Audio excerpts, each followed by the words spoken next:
What's up? Welcome to your third episode of the Daily Fight podcast. We are kicking this off, the journey, the fight, the battle for your future self. And today I want to just straight up talk to you about what happened to me 10 years ago when I was left for dead.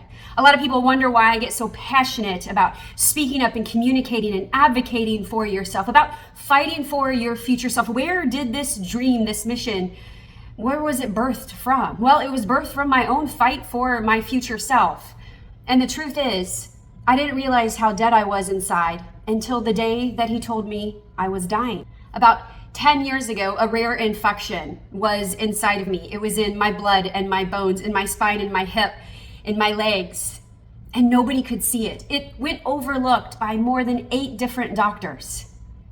I went from test to test to test, MRIs, CAT scans, ultrasounds, x-rays. They pumped me full of muscle relaxers and steroids and painkillers. And they dismissed me and they overlooked me. And I kept challenging them because I knew something was wrong, but I wasn't quite sure what. But I knew well enough, I knew myself and my body to listen to it.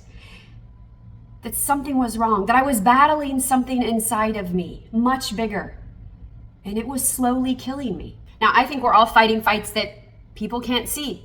Fights that are challenging you and calling you out and calling you up. Wars within, with ourselves, with who we are, who we think we should be, what we really want to do. And then all of these outside and external factors playing a role in our decisions and our beliefs and our attitudes. I'm here to advocate for you to speak up. And the reason it's so important is because I wouldn't be here. They literally left me for dead. They sent me home with a white blood cell count of more than 27,000. They dismissed me and discharged me from the hospital without antibiotics, without directives, with just muscle relaxers, painkillers, and a prescription for PT, and told me to soak my feet in hot water. I could have accepted that, but I kept calling and I kept fighting. And I kept listening to the voice inside of me saying, don't stop, don't give up. Something's not right here. And so I speak today because had I not made one more phone call and seen one more doctor and listened to that voice, had I stopped one day too short, I would have died. When they finally caught it, I think at the time, probably on my 10th doctor, and he was a radiologist, and he walked into the room, into the ultrasound room, which radiologists don't do. You've got the tack with the ultrasound, that cold, wet, sticky jelly on you. And I was just rubbing it off, wiping it off of me. And his sad eyes walked into the room and made a beeline for me, and I will never forget him. He had really good hair, like Patrick Dempsey, Derek Shepherd, Grey's Anatomy hair. And I became super fast a Grey's Anatomy episode. Now, granted, I'm binging it right now on the 10th anniversary of when I almost died. So I'm feeling all my doctor trauma and medical trauma, and I'm crying and I'm finding all the life lessons, and I'm really loving it right now because it's helping me heal. It's helping me come to terms with the pain of what happened to me shouldn't have happened to me because of human error, because they missed it, but also because I became an opportunity for others to learn and to teach, and I became a real life science project real fast. And the other day, I won't apologize for my emotion, and the other day I'm reading my medical reports because sometimes I think I'm crazy inside that it didn't happen that way, or I'm exaggerating or embellishing, because there's people out there that embellish and you catastrophize and you think it's the end of the world when it's not the end of the world. This was the end of the world. I had this rare infection, growing abscesses inside of me and traveling up my spine to my brain. And had I not advocated and fought for myself across every authority figure who denied me and dismissed me and rejected me and abandoned me, if I didn't have that fighter inside knowing that there was something wrong with me, that you know that there is something not necessarily wrong with you, but something inside of you that is made for more, something inside of you that is not right, something inside of you that you need to speak up about, that you need to see through, that you need to finish, that you need to stand up for, that you're crying for, that you're hurting for, that nobody else, you cannot see. They couldn't see what was wrong with me because I was healthy. I was in the greatest shape of my life. I looked perfectly healthy on the outside, but on the inside I was dying. I was full of pain and infection and illness and disease, and it was killing me. But because I didn't look a certain way, there couldn't possibly be something wrong with me. And so many of us are putting on a facade that it's okay, that you're gritting and bearing it, that it's not that bad, and you're downplaying whatever it might be in your life. Again, good, bad, or ugly. You're going to hear me say that a million times. You've got to speak up for it. You've got to see it through. I would be dead. And when this radiologist, this sad eyes, walked into the room, I knew for the first time in 6 weeks that I had been battling doctor to doctor and test to test that I wasn't crazy, that somebody finally figured it out, that somebody saw me and saw it. And within minutes, I had 7 white coats on me, telling me I had to do emergency surgery, that there was something inside me literally killing me, eating my body. And they missed it. They sent me home with an infection. They sent me home with 7 medications, none of which could have helped me. This could have all been prevented. It was human error. It was an overlook, an oversight. That somebody just missed and made a mistake. It should have never happened, but it did. And because I was able to endure the fight and listen to the voice that I had inside of me, I am here. And when they wheeled me into emergency surgery, and that my chances of survival, my chances were slim, that the morbidity rate, the mortality rate was very high, the paralyzation was very high, loss of neural, motor function, and all of the things that the speaking and the talking and the writing and the standing and all of the things, the seeing, the hearing that we take for granted. These were all very high risk factors that I could lose them. But either way, I would die if I didn't do the surgery. So there wasn't a choice. This had to happen. And so they went in and they did emergency surgery, and they removed part of my spine. And they drained these abscesses from me. And then they left these huge tubes, 2 coming out of my hip, 1 coming out of my back. And then I would go on a long battle after that of fighting the infectious diseases that were inside of me. They eventually found 2. I was on multiple IV medications with a PICC line in my arm through my heart for many, many months. I had to learn to walk again and rehab and build up my strength. I went from being in the best shape of my life to the worst, but because I had taken care of my body, because I was a fighter, because I had the warrior mentality, and as bad as it was, I was able to overcome and build back better, and that probably saved my life. In fact, I know it did. Because that little girl inside that sat at the front of the teacher's classroom, that little girl that swung the lunchbox and stuck up for herself and for her friend and hit the little boy in the face, I don't have to apologize for those things, because it set me up to make one more phone call and challenge authority, go see one more doctor and challenge authority. And I'm here today to fight. And I live with chronic pain, degenerative, but all kinds of medical jargon and internal pain and disease that can't be stopped. And this is not an invitation for everybody to send me, go do this and go do that. Please don't do that. I have doctors, I have protocol, I take really, really good care. I know my limits, I push my limits. I live with this now. This was the positive outcome for me, because the other outcome was death or paralyzation. So even though I get upset and I get mad when I lay in bed and it hurts like hell, that I became a personal trainer anyways again after it, that I started my own gym, that I helped thousands of people transform their lives and do the impossible. When I'm missing a spine, when I have Eeyore for a leg, and I say it's Eeyore because he is half asleep, he's depressed, he is like this, and Tigger is the other leg, and he is just ready to go all of the time. And to get them to mesh together and to work together simultaneously takes a lot of energy and breath. So I live with a lot of things inside of me that you can't see.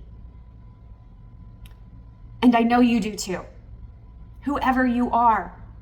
But you don't have to live with it alone. You don't have to fight alone. And you can condition and push your limits. So even if it's an injury or an illness that you have experienced in the past, you can get past it. You can have healthy limitations. You can push those limitations. You can test those limitations. It's the only way to see if you can again. So if you have stopped doing something or haven't started doing something because of the fear that it might hurt or that it might be hard, yeah, fuck, it's going to be hard. And yes, it's going to hurt.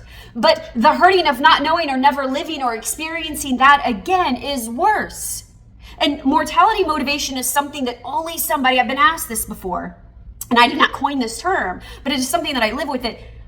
You get one life. I got a second one. And I don't wish anybody to get that second chance, because you have to go to hell and back. And I am here because God saved me. And I didn't even believe in God then. I didn't even believe in God for many, many years after that. I wasn't saved for many, many years after that. So it wasn't like some overnight process that he just decided that, Robin Lynn was going to be, the next one saved, and poof, magically she is one of mine and perfect. And it didn't work that way for me.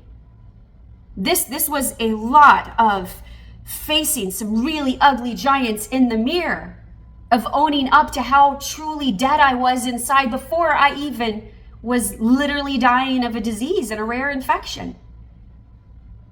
So I ask you today, the thing that you're scared to do, to speak up for, whatever it might be.